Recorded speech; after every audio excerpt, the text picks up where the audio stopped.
Gentleman from Texas, Mr. Gohmert. Thank you, Mr. Chairman. Deputy Director, if Nicholas Cruz had been arrested at some point for the various acts of violence that were reported both at home and in school, would those arrests have shown up in his NCIC background check? Yes, sir, they would have. And so that would also come into play if someone checked the NCIC records. We're trying to determine his mental status. It still shows up for them to consider, correct? It would have showed a criminal history status of some sort, yes, sir. But without ever having an arrest for the many acts of violence that we're told occurred, when someone runs a background check, a criminal background check, there is nothing that shows up, correct? No criminal history, sir. Right. That's correct.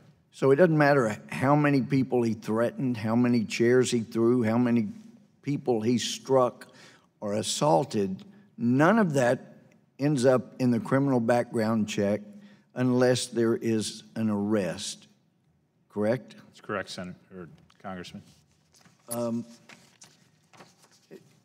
In your written testimony and reporting, you indicated that the January 5 caller said that Nicholas Cruz made reference to ISIS on his Instagram posts.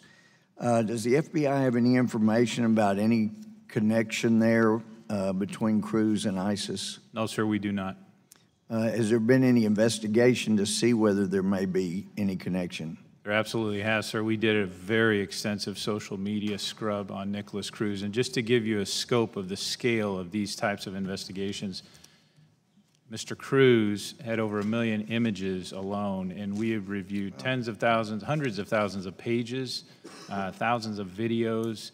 This is one person. There is so much on social media for us to review today. But to answer your question directly, we did not find any sort of a connection to ISIS or any other. Were any of the million images that were noted, did those come from ISIS sources? Obviously, you got the name ISIS from somewhere. Not to my knowledge, not to my knowledge, sir, but I've not seen it all. Yeah. So you don't know if those were viewed? I've been told clearly by our counterterrorism division, we do not see any sort of a connection between ISIS or any other foreign terrorist. Connection means a communication. Yes, sir. Correct. But it doesn't mean he wasn't inspired by information from ISIS, correct?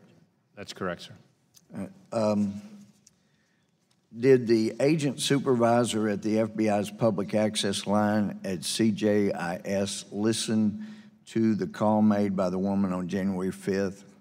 No, sir, he did not. Should that have been brought to the agent supervisor's attention? It was brought to his attention. We would have preferred him to review it. And today, if that same call came in, he would be required to review it. Thank you. And I hear my friends on the left of this dais and the left of the political spectrum, for the last 13 years I've been in Congress, repeatedly demanding that we should not claim an absolute right or wrong. We should look at things as being more relative. Not really a morality, but more like amorality, one word. Let's let people make up their own minds as to what's right and wrong. And that appears to be behind this idea that if we just don't arrest people, if we don't enforce the clear rule of law that's in black and white, this is right, this is wrong, if we don't enforce that, we don't arrest people, then all is better, when actually that led to his ability to buy a gun.